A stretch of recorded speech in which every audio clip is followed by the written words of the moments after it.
दोस्तों, 2025 में सावन का महीना कब है और कितने सोमवार पड़ेंगे? सावन की समाप्ति कब है तथा रक्षाबंधन कब है और व्रत का पालन कैसे करें? व्रत में कौन सी चीजें नहीं खानी चाहिए?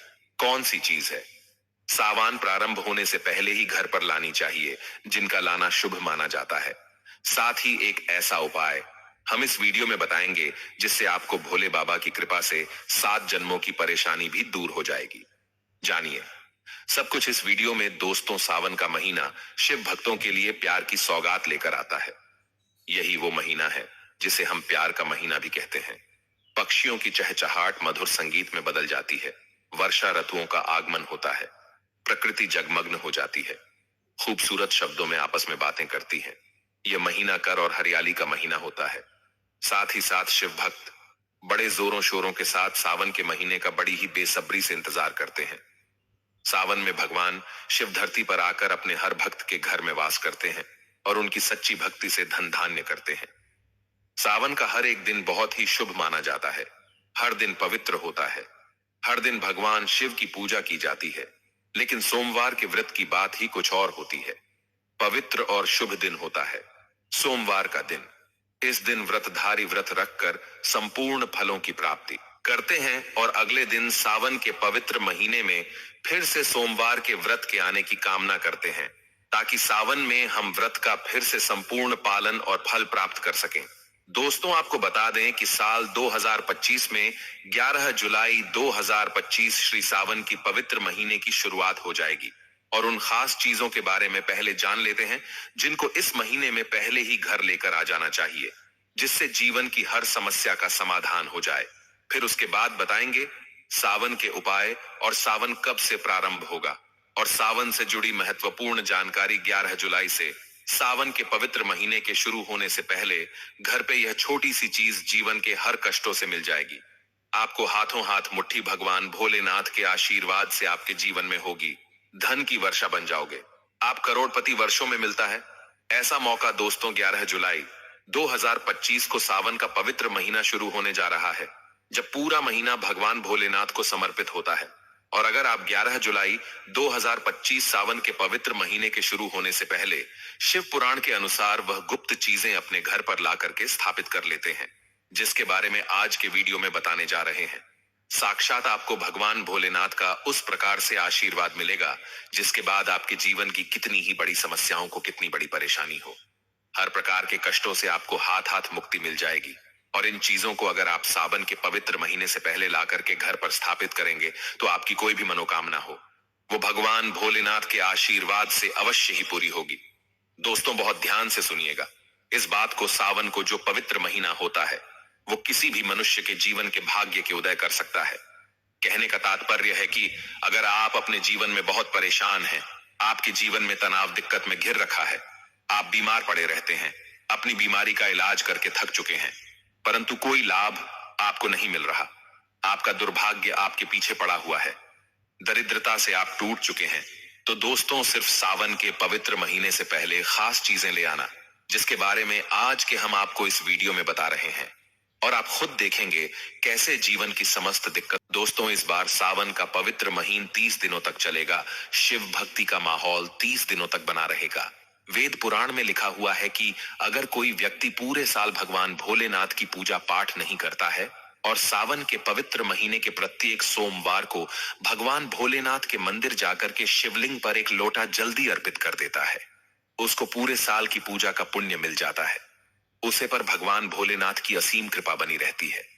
इस बार सावन का पवित्र महीना 11 जुलाई 2025 को शुरू होगा। इसका समापन 9 अगस्त 2025। इस बार सावन के महीने में 4 सोमवार के व्रत पढ़ेंगे और ऐसा अद्भुत संयुक्त पूरे 19 साल बाद आया है। और इस दौरान अगर आप भगवान भोलेनाथ की विधि विधान से पूरी सच्चे मन से, सच्ची श्रद्धा से पूजा पाठ करेंगे तो आप अपने जीवन में कैसे ही परेशानी और कैसे ही संकटों का सामना कर रहे हो, हर प्रकार की दिक्कतों से आपको मुक्ति मिल जाएगी और आपको आपके जीवन में धन, सुख, समृद्धि, वैभव, ऐश्वर्या की प्राप्ति होगी। दोस्तों, एक बात का ध्यान रखिएगा, सप्ताह का प्रत्येक दिन किसी न किसी देवी देवताओं को समर्पित होता है। इसी प्रकार से सोमवार का दिन भगवान भोलेनाथ को समर्पित होता है। और हमारे धर्मशास्त्र में कहा गया कि कोई व्यक्ति अगर भगवान भोलेनाथ की प्रत्येक सोमवार को पूजा पाठ करता है तो भगवान भोलेनाथ की कृपा उस पर सदैव बनी रहती है। लेकिन महाशिवरात्रि हो गई, सावन का पवित्र महीना हो गया। इस दौरान भगवान भोलेनाथ बहुत ही प्रश्न मुद्रा में होते हैं और अपने दोनों हाथों से अपने भक्तों पर कृपा बरसते हैं। और अगर आप इस दौरान भगवान भोलेनाथ जी की पूजा पाठ करेंगे, शिव पुराण के अनुसार उन चीजों को घर पर अपने लाकर स्थापित कर लेंगे। सावन के पवित्र महीने से पहले जिसके बारे में आज के हम आपको इस वीडियो में बताने जा रहे हैं, दोस्तों मान के चलिए भगवान भोलेनाथ का आपको दिया आशीर्वाद मिलेगा, जिसके बाद आपको जीवन में कभी भी दुखों का सामना नहीं करने पड़ेगा। आपके जीवन में एक सकारात्मक और चमत्कारी बदलाव आएगा और अपने जीवन काल में आप जिस कार्य को शुरू करेंगे उस कार्य में आपको सफलता प्राप्त होगी। एक बात का ध्यान रखिएगा दोस्तों, चाहे आपका अच्छा दिन हो चाहे आपका बुरा दिन हो, कभी भी भगवान भोलेनाथ को याद करना मत भूलिएगा, क्योंकि भगवान भोलेनाथ इतने भोले हैं कि वो आपके सिर्फ एक लोटा जल चढ़ाने भर से प्रसन्न हो जाते हैं। और एक बार अगर आपको भगवान भोलेनाथ का आशीर्वाद मिल गया तो मान के चलिए साक्षात काल भी आकर के आपका कुछ नहीं बिगाड़ सकता है। इसीलिए अगर आप चाहते हैं कि भगवान भोलेनाथ का आशीर्वाद आप पर और आपके परिवार पर सदैव बना रहे, भगवान भोलेनाथ जी की कृपा से आपके जीवन में कभी भी आपको दुखों का सामना न करना पड़े, आपके जीवन में हमेशा आपको खुशियां मिलती रहे, तो पूरी सच्ची श्रद्धा और पूरे विश्वास के साथ पहले तो आप इस वीडियो को लाइक कर दीजिए और कमेंट बॉक्स में तुरंत लिख दीजिए ओम नमः शिवाय, हर हर महादेव। और दोस्तों एक काम कीजिएगा, कमेंट बॉक्स में अपनी राशि भी डाल दीजिएगा। आपकी राशि के अनुसार कोई भी ऐसा उपाय होगा जो सावन के पवित्र महीने में करके आप भगवान भोलेनाथ का आशीर्वाद कर सकते हैं, वो आके हम आपके कमेंट के रिप्लाई में बता देंगे। लेकिन इसके लिए आपको वीडियो लाइक करना होगा, कमेंट बॉक्स में अपनी राशि डालनी होगी। सबसे पहली चीज जो आपको अपने घर पर लाने ही लानी है वो है बेलपत्र। एक बात का ध्यान रखिएगा दोस्तों, भगवान भोलेनाथ को बेलपत्र बहुत ही प्रिय होता है और ऋग्वेद में साफ साफ लिखा, एक बेलपत्र जो होता है वह 6 महीने तक बासी ही नहीं होती है। 6 महीने तक आप टूटा हुआ बेलपत्र भगवान भोलेनाथ को अर्पित कर सकते हैं। और अगर आपकी कोई है कि सावन के पवित्र महीने में पूजा पाठ करने के बाद आपकी मनोकामना पूरी हो जाए, तो दोस्तों एक कम कीजिएगा, 11 जुलाई 2025 से पहले आप लोग 108 की संख्या में बेलपत्र तोड़कर ले आइएगा। इसको लाइए अपने घर पर, जो पूजा घर है, पूजा घर में जो भी आपके ग्रंथ रखी हुई है उसमें 108 बेलपत्र को दबा करके रख दीजिए। सावन महीना 11 जुलाई से शुरू होने वाला है, 9 अगस्त 2005 को समापन होगा। प्रतिदिन आपको भगवान भोलेनाथ के मंदिर जाना है और एक बेलपत्र भगवान भोलेनाथ को अर्पित करना है। अगर आपने इतनी पूजा पाठ इस तरीके से कर लिया जैसा हमने आपको बताया है, तो मान के चलिए दोस्तों आपके कैसे भी मनोकामना होगी वो भगवान भोलेनाथ के आशीर्वाद से पूरी हो जाएगी। अब आपको 108 बेलपत्र तोड़ने के लिए तो ये भी जान लीजिए, जैसे ही सावन का महीना शुरू होगा दोस्तों, बेल वृक्ष जो होगा उसे सारे बेलपत्र गायब हो जाते हैं, क्योंकि लोग जितने होते हैं वो बेलपत्र तोड़ते रहते हैं। और आपकी जानकारी के लिए बता दें, जो बेल वृक्ष होता है उसकी जड़ में लक्ष्मी का वास होता है और बेल वृक्ष के बेलपत्र में भगवान भोलेनाथ का वास होता है। बेल वृक्ष के मध्य में माता पार्वती जी वास करती हैं। और अगर आपने यह उपाय कर लिया जो आपको हम बताना जा रहे हैं दोस्तों, मान के चलिए आपको ब्रह्मांड की महाशक्तिशाली शक्तियों का आशीर्वाद मिलेगा। दूसरा जो आपको चीज अपने घर पर लाने ही लाना है, अगर आप चाहते हैं कि आपके घर की बरकत हो, आपके घर की उन्नति हो, वो है शिव पुराण। देखिए दोस्तों, बहुत से लोगों के पास तो शिव पुराण है और बहुत से लोगों के पास नहीं है। तो आपको क्या करना है, आपके घर पर शिव पुराण नहीं है, एक काम कीजिएगा, 11 जुलाई 2025 से पहले एक शिव पुराण लाइए, अपने घर पर स्थापित कर लीजिए। आपको सावन के प्रतिदिन यही करना है कि शिव पुराण की थोड़ी सी पूजा करना है और सावन महीने के प्रत्येक सोमवार को शिव पुराण के थोड़ा सा अध्याय पढ़ लेना है। अगर आपने इतना भर कर लिया तो मान के चलिए दोस्तों भगवान भोलेनाथ की कृपा सदैव आपके घर पर बनी रहेगी। आपके घर पर जो नकारात्मक शक्तियां हैं उनका नाश हो जाएगा और आपके घर पर सकारात्मक ऊर्जा का संचार होगा। साथ ही दोस्तों, सावन के पवित्र महीने में कुछ ऐसी गलतियां होती हैं जिनको करने से घर में कंगाली आ जाती है। चलिए जानते हैं सावन के इस पवित्र महीने में कौन सी गलती नहीं करनी चाहिए जिससे कि शिव नाराज ना हो। और सावन व्रत में ये फल तो कभी मत खाना, नहीं तो भगवान भोले बाबा आपसे क्रोधित हो सकते हैं, आपका व्रत टूट सकता है। आइए जानते हैं कुछ ऐसी सावधानियां जिसे भूलकर भी नहीं करना चाहिए। दोस्तों, नंबर 1, शास्त्रों में कहा गया है कि व्रतधारी को उधार मांगकर फल आदि नहीं खाने चाहिए। इससे पाप लगता है और व्रत अधूरा रह जाता है। सोमवार का व्रत हो या कोई भी व्रत क्यों ना हो, पड़ोसियों से मांगकर भी व्रत आदि में फल वगैरह नहीं खाने चाहिए। व्रत में उधार मांगकर खाने से व्यक्ति का व्रत झूठा हो जाता है। ईश्वर की शरण में आने पर व्यक्ति को झूठ नहीं बोलना चाहिए, कर्ज नहीं लेना चाहिए, चुगली आदि नहीं करनी चाहिए, उधार मांगकर भी नहीं खाना चाहिए। अगर आपको कोई अपनी मर्जी से खाने के लिए व्रत में कुछ देता है तो उसे आप खा सकते हैं, लेकिन व्रत में कम से कम उधार मांगकर फल आदि नहीं खाना चाहिए। इससे पाप लगता है और व्यक्ति की पवित्रता भंग हो जाती है। दोस्तों, नंबर 2, सोमवार का व्रत हो या सावन का व्रत आपको नाशपाती नहीं खाना चाहिए। दरअसल इस फल का नाम नाश यानी नाश करने वाला होता है, इसलिए इस फल को व्रत में नहीं खाना चाहिए। व्रत आदि को छोड़कर किसी और दिन आप कभी भी खा सकते हैं, लेकिन अगर जिस दिन आपका व्रत हो उस दिन नाशपाती का सेवन नहीं करना चाहिए। भगवान को भी नाशपाती नहीं चढ़ाना चाहिए। दोस्तों, नंबर 3, कुत्तू या सिंघाड़े का आटा खाने से भी आपका व्रत टूट सकता है। आपको बता दें, लंबे समय से रखा हुआ आटा आपका व्रत भंग कर सकता है। दरअसल पुराने आटे में घुन आदि कीड़े वगैरह पड़ जाते हैं जो ठीक तरह से दिखाई भी नहीं देते। ऐसा आटा खाने पर दरअसल आप मांस का सेवन करते हैं और व्रत में कीड़े खाना घोर पाप के बराबर माना गया है और आपका व्रत भी भंग हो जाता है। व्रत में ताजा आटा खाना चाहिए। लंबे समय से रखे हुए आटे में कीड़े पड़ जाते हैं, ऐसा कभी ना करें। व्रत हमेशा शुद्धता में ही रखना चाहिए।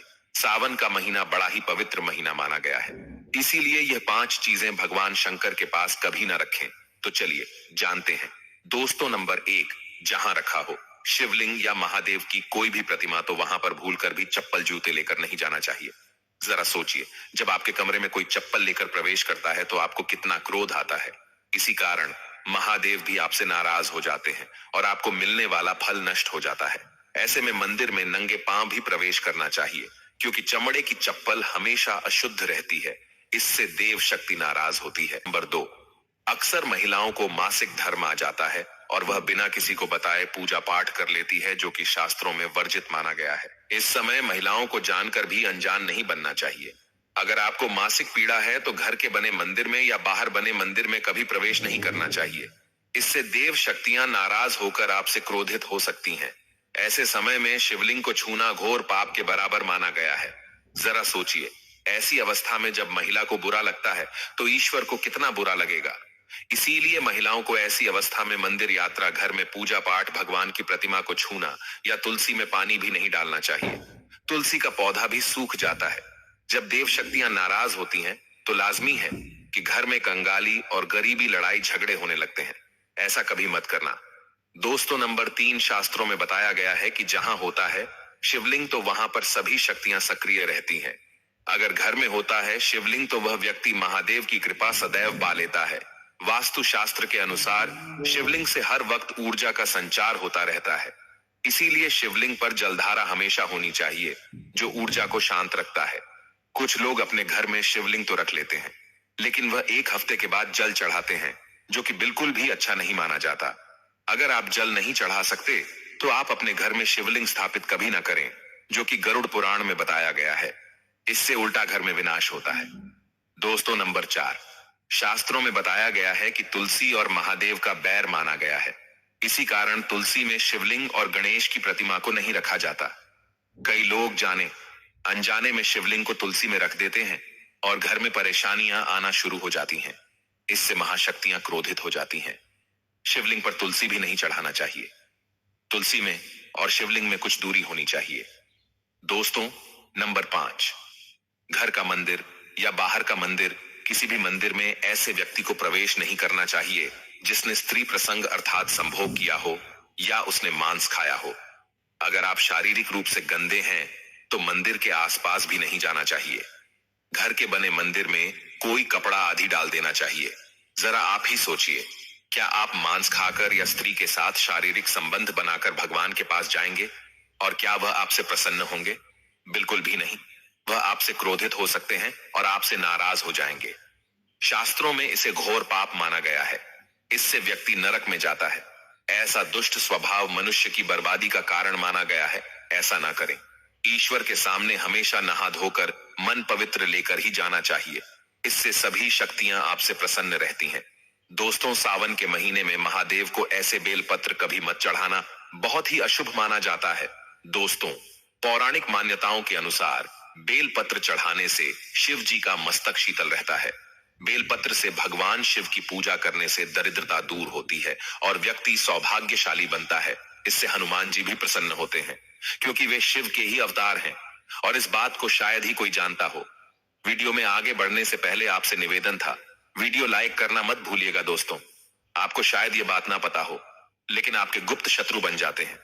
देखिए, जब भी आप उन्नति होती है या अपने दोस्त यार, आपके नातेदार रिश्तेदार आपके शत्रु बन जाते हैं और वो आपके ऊपर काला जादू, काली विद्या, तंत्र शक्ति कुछ ऐसा करवाते थे जिसके साथ आपके जीवन में आपका दुर्भाग्य आपके पीछे पड़ जाता है। और अगर आप चाहते हैं कि इन तरीके की नकारात्मक शक्तियों से पूरी तरह से आप बचे रहे, तो आपको क्या करना है? देखिए, बस आपको क्या करना है कि सावन के इस पवित्र महीने को शुरू होने से पहले आपको एक पीतल का त्रिशूल ला करके अपने पूजा घर पर स्थापित करना है। प्रत्येक सोमवार को इसकी पूजा करनी है।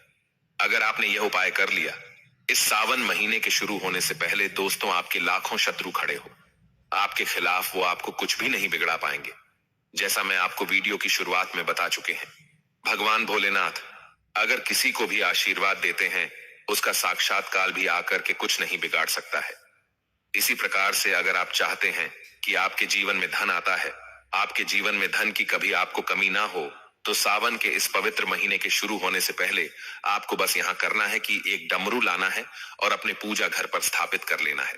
देखिए दोस्तों, डमरू जो है वो भगवान भोलेनाथ को बहुत ही प्रिय है और अगर आप प्रत्येक सोमवार को इस डमरू को धूप दीप दिखाते हैं, तो मान के चलिए सदैव आपके भगवान भोलेनाथ की कृपा मिलती रहेगी और आपके जीवन में कभी भी धन और धन की आपको कमी नहीं होगी।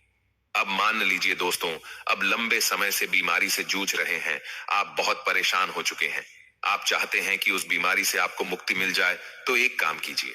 आपको बता दें कि भगवान भोलेनाथ को भस्म बहुत ही प्रिय है। 11 जुलाई से पहले आपको भस्म लेकर के आना है और इसी भस्म को भगवान भोलेनाथ को सावन के हर प्रत्येक सोमवार को आपको लगाना है।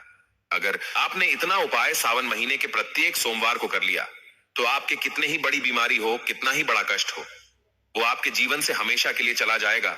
अब दोस्तों मान लीजिए, आपके जीवन में काम बनते बनते बिगड़ जाते हैं, आप इस चीज को लेकर के बड़ा परेशान, आपका दुर्भाग्य है, आपके पीछे पड़ा रहता है, तो आपको क्या करना है? एक पीतल का नाग और नागिन का जोड़ा खरीद करके लाना है। अपने घर के मुख्य द्वार के पास इसको स्थापित कर लेना है। अगर आप इतना कर लेते हैं, तो आपके जीवन में जितनी भी बाधाएं, जितनी भी परेशानियां आए रही हैं, वो खत्म हो जाएगी। अगर हो सके तो नाग नागिन का जोड़ा बना रहे हैं, वो चांदी का यही है। लेकिन अगर आपके पास धन नहीं है, तो दोस्तों आप लोग पीतल का भी ला सकते हैं।